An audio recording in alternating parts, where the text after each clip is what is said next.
Maybe you've heard the phrase work smarter, not harder. Maybe your parents got on you one time and said that, or one of your coaches said that to you at some point. Well, this concept of working smarter, not harder can be applied to your whole life. And in the book we're going over today, it's one of my favorites, guys. We're going to see how you can work smarter, not harder in every area of life.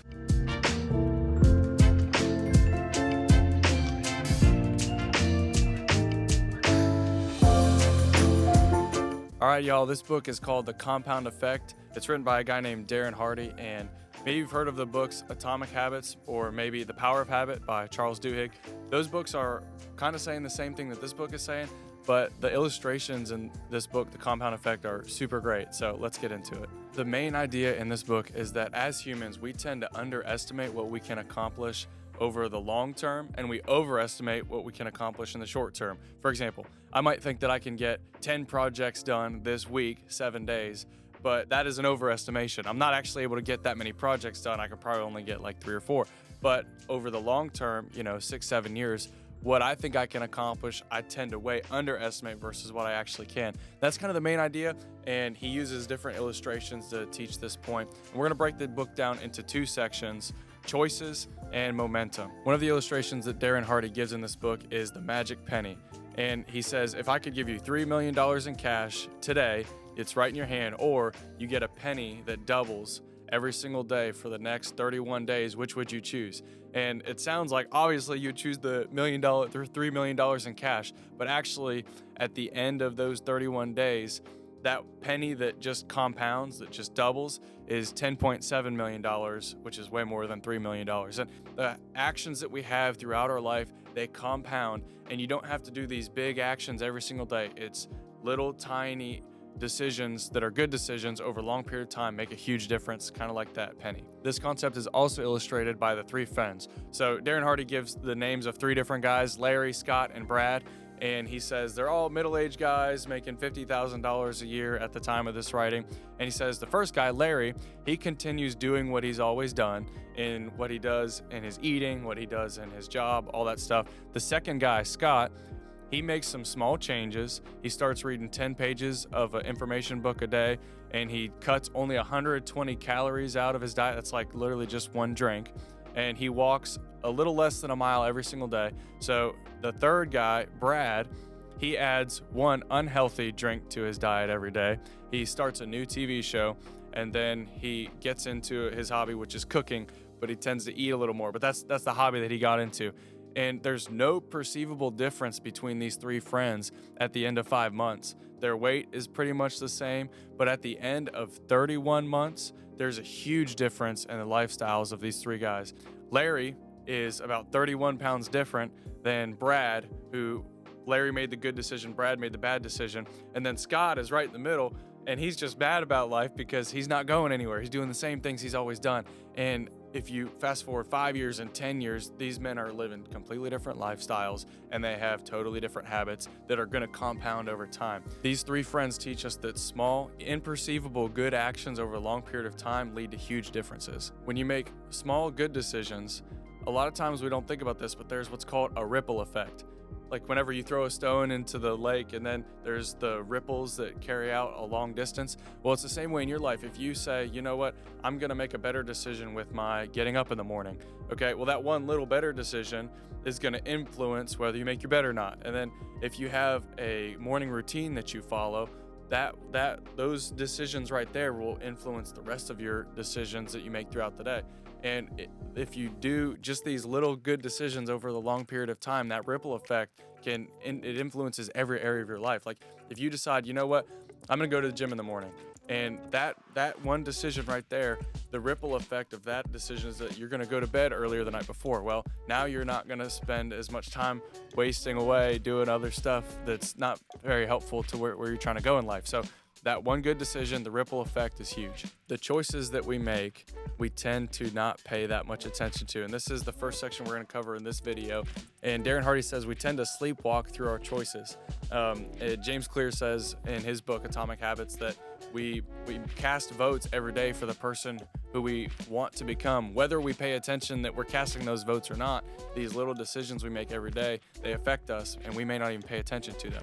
And when it comes to our choices, a lot of people think that, oh, this person is at that place in life just because they got lucky. And Darren Hardy talks about getting lucky is a result of other things that you did. He says that preparation, attitude, opportunity, and action, those things lead to getting lucky. So don't look at other people and say they're in that spot just because they got lucky, because the reality is they put in the time, they put in the actions. Maybe luck was a factor, but don't think that, oh, I can't be at this place in life because I'm not lucky like that person. It's just not reality. The next thing Darren Hardy talks about is habits. And he says that in order to have good habits, you have to establish your why. Why do you want to do this action? He says you need to set goals, and he gives us 5 strategies to eliminate bad habits and then 6 techniques to get good habits in. So one of the ones that stuck out to me was he said that you need to swap the habit. So if you have a bad habit in life, you need to, instead of going and saying, okay, you know what, I'm not going to drink any caffeine anymore. Instead of saying that, say, I'm going to drink this Mio drink that doesn't have caffeine in it, but replace that bad habit with something good. You have a tendency to overeat. Say, you know what, instead of overeating, I'm going to do a different action instead. Is set yourself up for success. Put yourself in an environment that's going to lead to success, not one that's going to tempt you constantly. So we talk a lot about studying. If you want to study and you want to be efficient, don't go somewhere where you're going to constantly get distracted.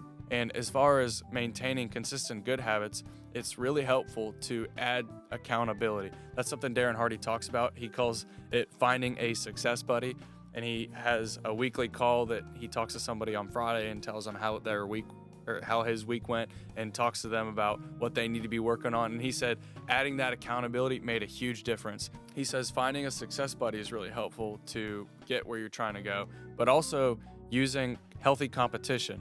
The only thing with competition that you got to watch out for is you may think that you're more or less than based on someone else instead of comparing yourself to yourself, because we all have different gifts, right? But these techniques are really helpful for applying good habits and getting rid of bad ones.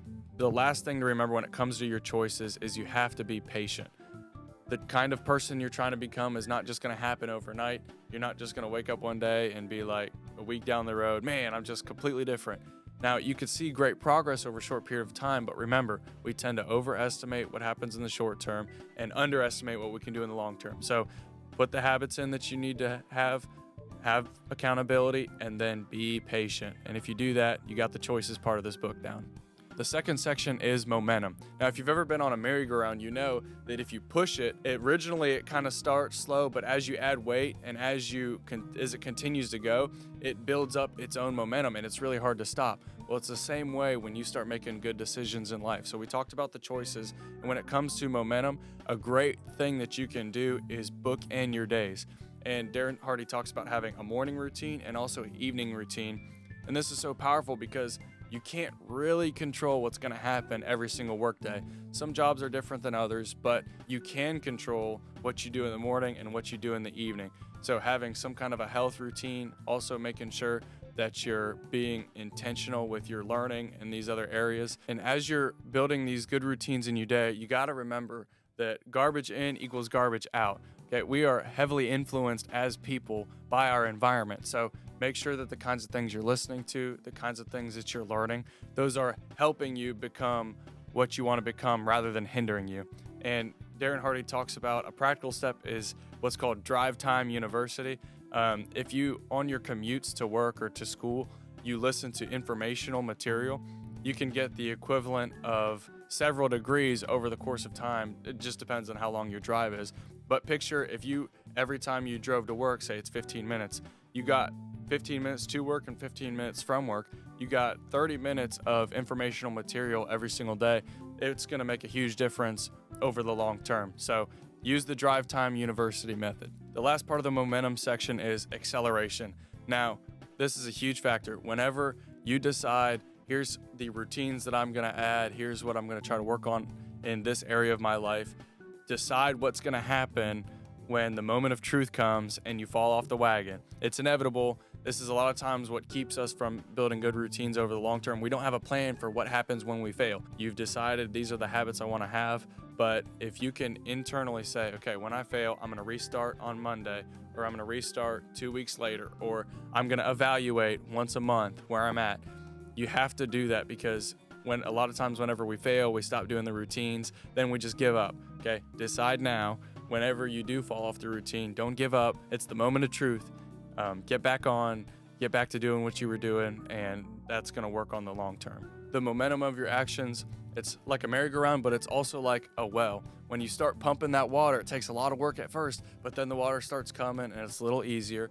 But the problem arises whenever the water is not being pumped anymore and you got to pump it all up again. So guys, remember those illustrations when you're applying these little actions. It hurts you more to miss a day of doing what you're trying to do. It hurts you more to break the streak than it does to execute the streak 2 days in a row. So always remember that. So whenever you're tempted to stop doing that thing that you're doing, don't. Make sure, even if you got to cut back so that you can do something consistently, do it. And you're going to be using this law of momentum much better. This was a summary of the compound effect. Your choices that lead to momentum make the biggest difference in the world. And I first read this book about 4 years ago. I listened to it on Audible, and then I came right back to it like 6 months later, and I've read this book on a couple other occasions. It's made a huge difference, guys. It really does work. So use these little actions. If you're interested, get the book, give it a read, and you won't regret it. We'll see you in the next one.